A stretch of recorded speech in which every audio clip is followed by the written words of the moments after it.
Emmanuel, God is still saying something. This is Ruth reporting for Emmanuel TV. On Sunday, the 17th of January 2010, Prophet TB Joshua read aloud a list of prophecies for the year. Among them was a prophecy concerning the nation China. This is what he said. Prayer for the nation China over earthquake that will cause a big destruction. And I'm seeing children and many trapped. 2 weeks later, on Sunday the 31st of January 2010, Prophet TB Joshua read aloud the list of prophecies a second time, giving more detail about the earthquake that would take place in China. These were his words. Like the case of the China, I mentioned of China over earthquake is a disaster. Nothing will work. No school, nothing. People will be dying. There is nowhere people will run to. Too cold that your blood will be seized. On the morning of Wednesday, the 14th of April 2010, a 6.9 earthquake shook northwest China, killing hundreds and injuring more than 10,000 as schools, houses and offices collapsed. The 10-kilometer deep quake was centered in the mountains that divide the Qinghai province from the Tibet Autonomous Region. People were trapped in the rubble of school buildings and homes, and survivors in the mountainous region passed the night in freezing temperatures. Local rescue officials said that the death toll has risen to over 1,000, with at least 300 still missing. Let's watch the breaking news. This is CNN Breaking News.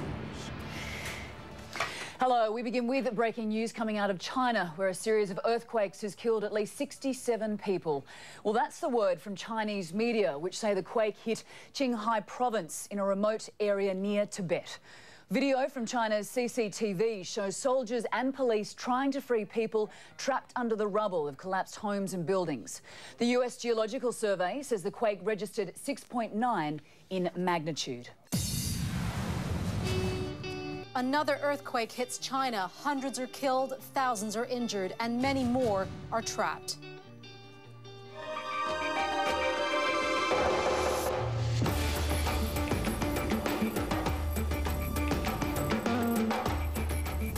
From CNN London, I'm Monita Rajpal. This is World Report. The rescuers are trying to reach people trapped in collapsed buildings following today's quakes in western China. At least 400 people are believed to be dead. More than 10,000 are injured. The U.S. Geological Survey says the main quake was of a magnitude 6.9. It was followed by strong aftershocks.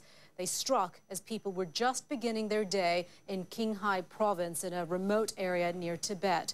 School children are among those trapped this hour. Rescue efforts are being hindered by telecommunications problems with phone lines down. Well, we are staying on top of the very latest developments for you. CNN's Christy Lou Stout joins us now from our quake desk in Hong Kong. Christy. Yeah, it's been 14 hours since the initial quake struck, and we're getting some very clear pictures coming in. Now, this earthquake, it hit this morning in the remote Chinese province of Qinghai. Let's show you some of those latest pictures that I'm talking about. Now, these images of the rubble, they came in just a short time ago. Houses completely flattened, and I should add that many of the homes there are made of simple materials like wood and mud. Victims believed to be trapped under those collapsed buildings. Now, thousands of Chinese soldiers, they're making their way to the disaster zone. And the area has been rocked by several strong aftershocks, including one at magnitude 5.8.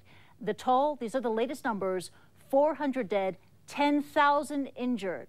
Now, those numbers could very well go up. Now, power has been knocked out, houses completely flattened, as you see here, victims trapped under the collapsed buildings, and rescuers are using shovels and even their bare hands to reach them because the proper equipment just hasn't made it to the area. Now, they are also, amidst all this, trying to fix a cracked reservoir.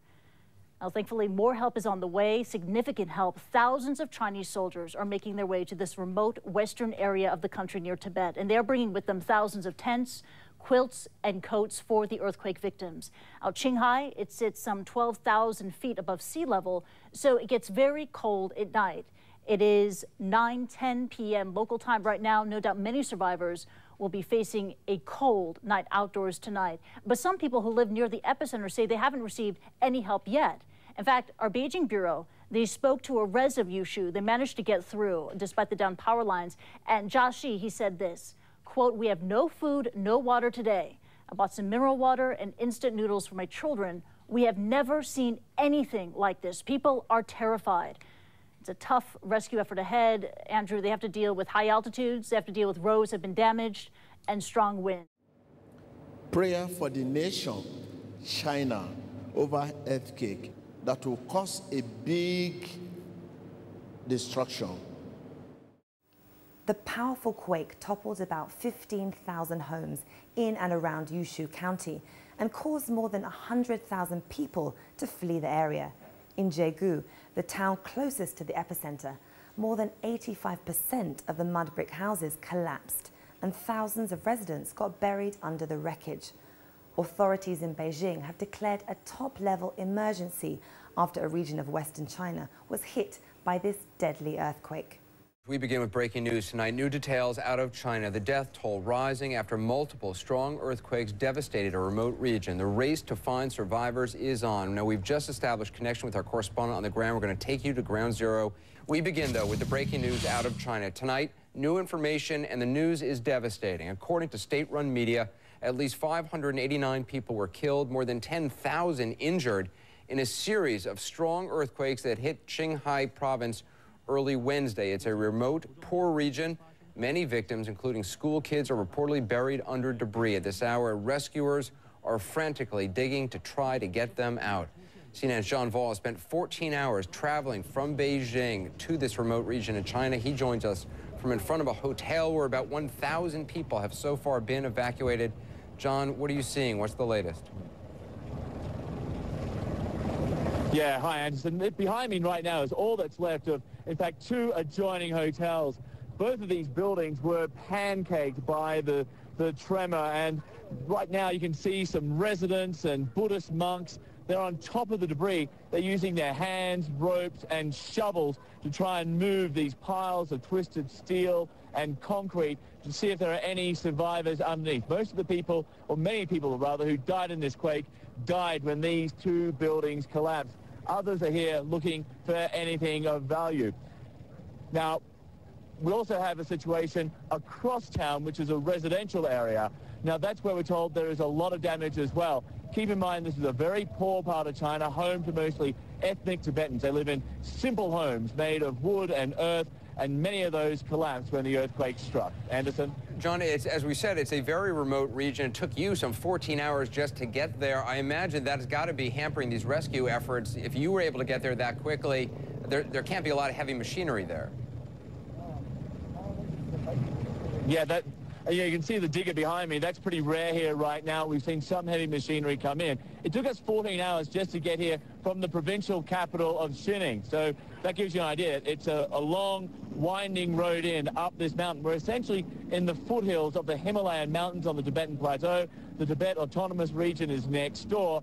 We're at an altitude of around 12,000 feet. So that is one of the difficulties of just getting here. There is a nearby airport, but when the earthquake happened, it knocked out the hydroelectricity plant, which meant there was no electricity, which meant that airport was not operational. So emergency generators have been brought in.